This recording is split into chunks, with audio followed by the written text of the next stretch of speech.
Entahlah bang, yang aku kira kalau dah kaya raya ni dah pasti bahagia. Ternyata masih ada juga masalah. Yang bini cemburu lah. Dulu masa aku miskin, aku nak bonceng siapa pun dia tak ada cemburu.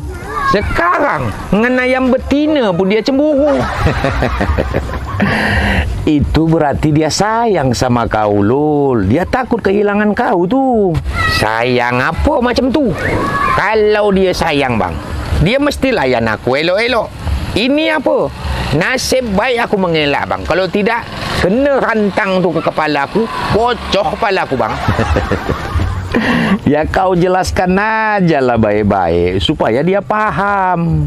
Sudah bang, kalau dia dah letih marepet, aku jelasin, tenang angin dia. Nanti dia dengar kompoh dari bini abang lagi, dia mengamuk lagi bang. Yang bini abang pun satu, dahsyat betul kompoh dia tu. Ya memang begitu kebanyakan perempuan Lul. Kalau udah kumpul, kalau nggak bini orang yang diceritakan, laki sendiri. Ampun aku bang. Hidup susah dah berpuluh tahun aku bang. Kaya-kaya pun aku dah dapat juga. Tapi kebahagiaan ni yang belum aku dapat bang. Entahlah bang. Tolonglah abang bagi petuah dengan aku ni bang. Macam manalah caranya supaya aku ni dapat kebahagiaan yang hakiki.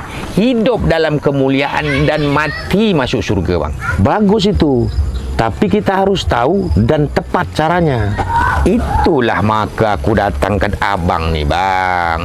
Aku nak tahu macam mana cara dapatkan hidup bahagia dan mati mulia tu bang. Serius kau ni Lul? Serius lah bang, takkan pula aku main-main. Okeylah, tapi aku bukan ngajari kau ni ya Lul, tapi kita belajar sama-sama untuk mengamalkannya. Karena sejatinya telingaku ini lebih dekat daripada mulutku sendiri. Iya bang, sejatinya kita ini cuma salah satu makhluk terkecil dari sekian banyak makhluk yang Allah ciptakan yang begitu luas dan besar. Oleh karena itu, maka seharusnya kita tunduk pada kehendak dan maksud penciptaan kita. Bahwa Allah menciptakan seluruh makhluk, termasuk kita jin dan manusia, semata-mata hanya untuk taat kepada Allah Subhanahu wa Ta'ala. Allah Subhanahu wa Ta'ala itu telah membagi letak kejayaan dan kemuliaan setiap makhluknya pada tempatnya masing-masing. Seekor ikan hanya akan bahagia dan mulia ketika berada di dalam air yang luas. Sebesar apapun dan seindah apapun akuarium yang engkau sediakan untuknya, maka itu tidak akan bisa menciptakan kebahagiaan dan kejayaan padanya. Begitu juga seekor burung, dia hanya akan bahagia dan berjaya ketika terbang di alam yang bebas, di udara yang luas, bukan di dalam sangkar emas. Setiap mereka akan binasa ketika mereka keluar dari kodrat ketetapan Allah Subhanahu wa Ta'ala. Begitu juga pada manusia.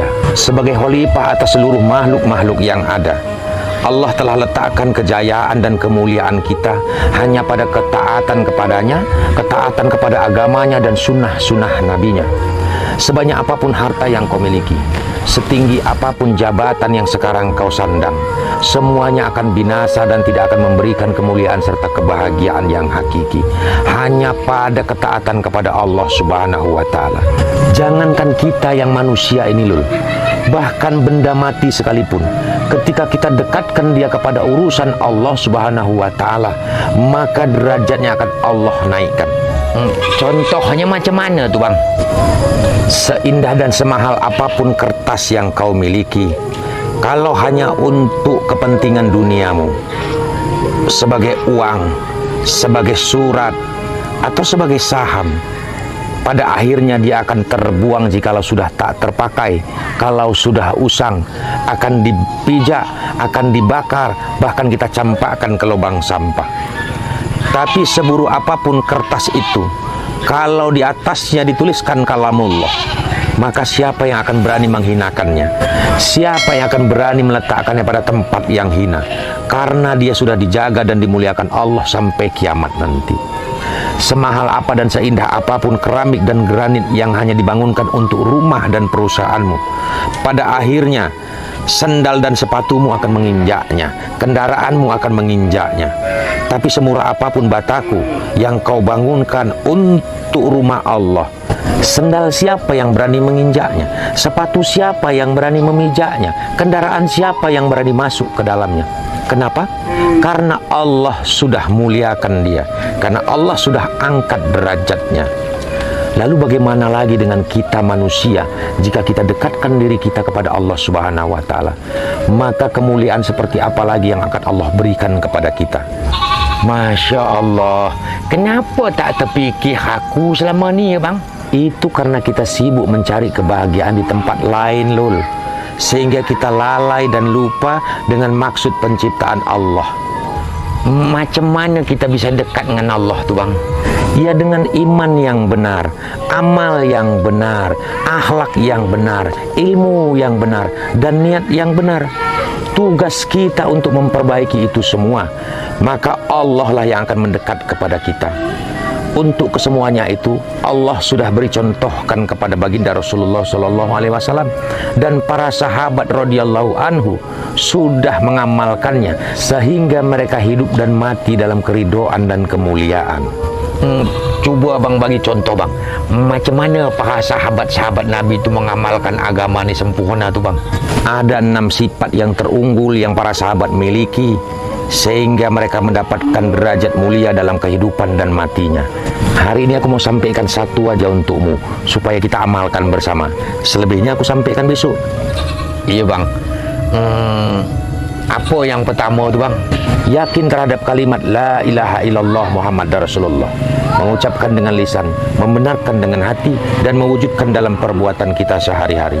La ilaha illallah itu sejatinya adalah janji suci kita manusia terhadap Allah Subhanahu wa ta'ala, dengan janji untuk taat dan patuh terhadap segala perintah-perintahnya dan meninggalkan segala apapun yang dilarangnya. Meyakini bahwa hanya Allah pelindung dan penolong setiap kesusahan, bahwa kita bekerja, bernapas, berjalan semata-mata hanya karena izin Allah Subhanahu wa ta'ala. Tidak ada satu makhluk pun yang dapat memberikan manfaat tanpa izin Allah Subhanahu wa ta'ala. Ketika kita sakit, sejatinya Allah lah yang menyembuhkan, bukan obat atau dokter, karena dokter sekalipun akan sakit dan mati. Ketika kita lapar, bukan makanan yang mengenyangkan, bukan masakan yang membuat enak, tapi Allah lah yang mengenyangkan kita. Allah lah yang memberikan kenikmatan kepada kita. Karena waktu kau makan 2 piring, belum tentu kau merasakan kenyang, tapi 1 piring bagiku, mungkin aku tak habis.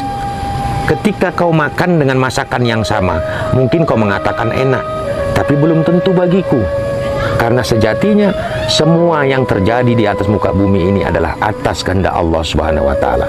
Lalu kenapa kita harus berobat ketika sakit dan makan ketika lapar?